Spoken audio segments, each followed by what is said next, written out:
Ladies and gents, hello and welcome back to another Planetside 2 guide. The communists want to enslave, unify humanity. Any pawn, soldier, with enough dedication to the task, will receive shiny weapons of varying quality. Are these guns worth subjugating the entire human race? Are these weapons a suitable reward for bringing peace to Araxis? It depends. And will any of these guns get the rework they deserve? No. You would have better luck asking a Von Humane to stop being a degenerate.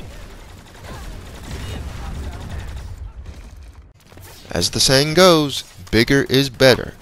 But is the Bighorn 50M better than the Rams? Compared to the Rams, the Bighorn does 50 extra damage within its maximum damage range.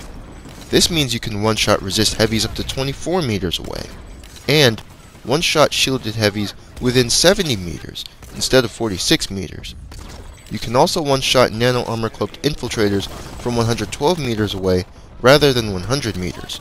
But, as you can imagine, sniping invisible people is quite difficult.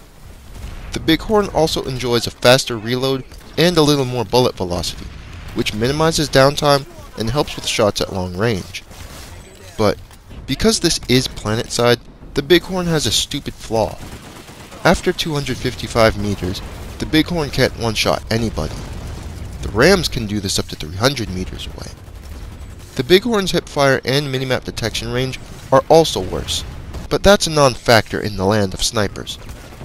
On the off chance you make that lucky headshot against someone past 255 meters, the Bighorn is going to let you down. But against people you can reliably hit because they're within 255 meters, you won't find a better sniper. Next up is the President. No, not that one, the other one. Where does the TR get off naming a weapon the President when they're a nightmare dictator? There is no irony in such a name, since the TR is a benevolent republic under emergency military rule. That being said, the President doesn't live up to the power implied in such a name.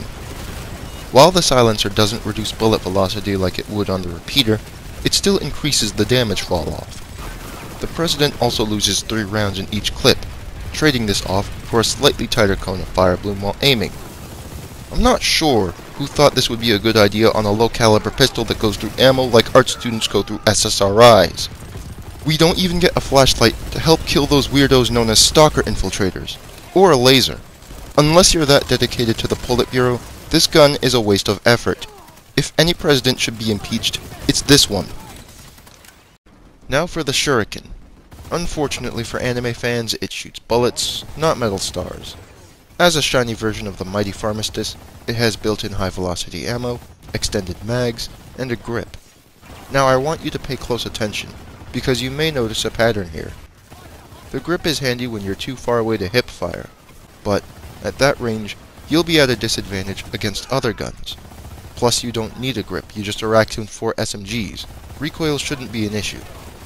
While we're on the topic of redundant attachments that don't belong on the Shuriken, let's talk about high-velocity ammo. Now, I know this may come as a shock to you, but the attachment increases bullet velocity. In addition, you do better damage past 19 meters, but you do worse damage within 19 meters than if you had soft point ammo. While the loss in damage up close is barely noticeable, it can still fuck you over, and whatever damage you gain from afar will not be enough to make it effective at range, especially against other primary weapons. As if things weren't bad enough, the reload time is much longer.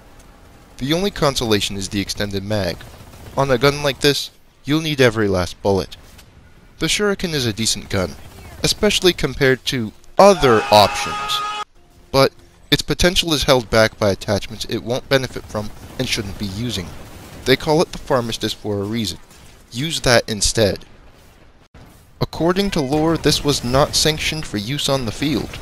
I'm not sure how a Track 5 with extra attachments is an unsanctioned modification, but hey, what can you do?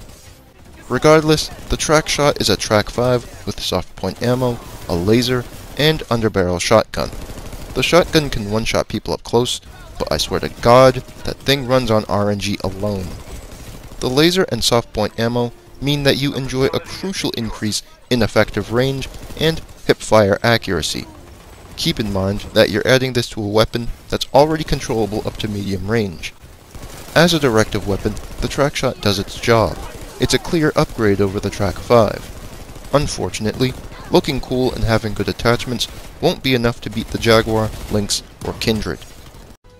What happens when you take the Barrage, cover it in red glitter, and change the stats? You get the Havoc. The Smart Choke will give you the tightest pellet spread in the game if you aim down the sights. Thanks to an extra 3 meter maximum damage range, this gives you some nice reach.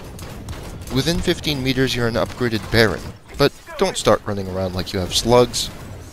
You also enjoy extended mags, which are basically mandatory on shotguns. The Havoc doesn't come without its own baggage though. The Smart Choke hurts your hipfire accuracy by widening the pellet spread, reducing the range that you can reliably hipfire, and making it harder to land the pellets needed to kill people quickly. The reload time for emptying your mag is also worse than if you did it on the Barrage. That's not ideal in chaotic fights that force you to mag dump. Overall, I'd say the Havoc is a bit better than the Barrage. At worst, it's a side grade.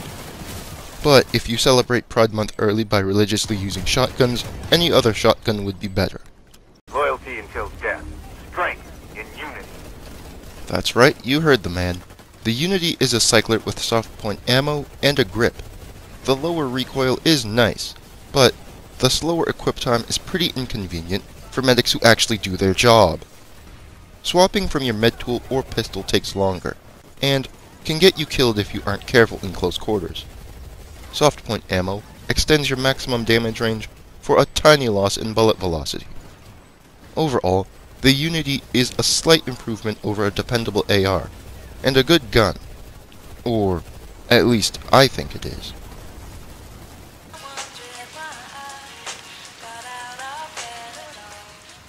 While there are more competitive assault rifles, the Unity at least presents a viable alternative to them. So, apparently we don't know where the 100th DMR went, so we had to review the DMR 99. I hope you don't mind. Unlike the AMR 66, it has a grip, compensator, and high velocity ammo. It also has 2 extra bullets per mag. The grip will not penalize equip time, and the high velocity ammo will not reduce your maximum damage range.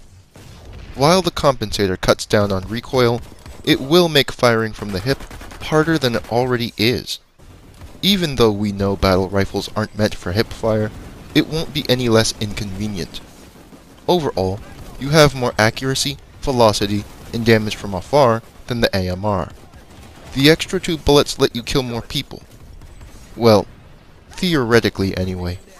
It's really there to help you if you miss your shots, or run into someone who won't fucking die for some reason. Objectively speaking, the DMR is an upgraded AMR, and better suited for long range. But it won't be the best battle rifle in the game. If you ignore Reddit users whining about its questionably effective gimmicks, the Dragoon does way more damage from afar. And if you need CQC covered, the Vandal also hits harder, and has a faster strafe speed. Continuing the tradition of saving the best for last, mainly because the TR love tradition, we have the T9A Butcher. The Butcher is a carve that fires 19 rounds per minute faster, has a 150 round mag, and better hip fire. Unfortunately, the slower draw time means you must be careful when switching to the Butcher in CQC. The faster fire rate is going to generate significant recoil, and not being able to use a grip is very inconvenient. This makes it easier to miss your shots, to a point where it can undo your gain in DPS when you first use this thing. This also makes mid-range combat much more difficult unless you know how to burst. But Redditors with a TR victim complex ignore 2 crucial things. 1. You just Araxiumed 5 light machine guns, so you can control some extra recoil. 2. You kill faster than the carve. That alone makes it an upgrade. When factoring in the redundantly large magazine and better hip fire, the Butcher becomes a CQC monster that easily farms entire squads while being better in 1v1s. With a little practice, he'll take this over the carve every time, and maybe even the other LMGs too. The TR have many weapons well suited to the goal of spreading communism across Araxis. Unfortunately, even if they're covered in the glowing blood of your enemies, most directive weapons are not that powerful. But, no matter how powerful any TR weapon is, nothing compares to the power of bonus Tactical superiority. Until next time, everyone, take care.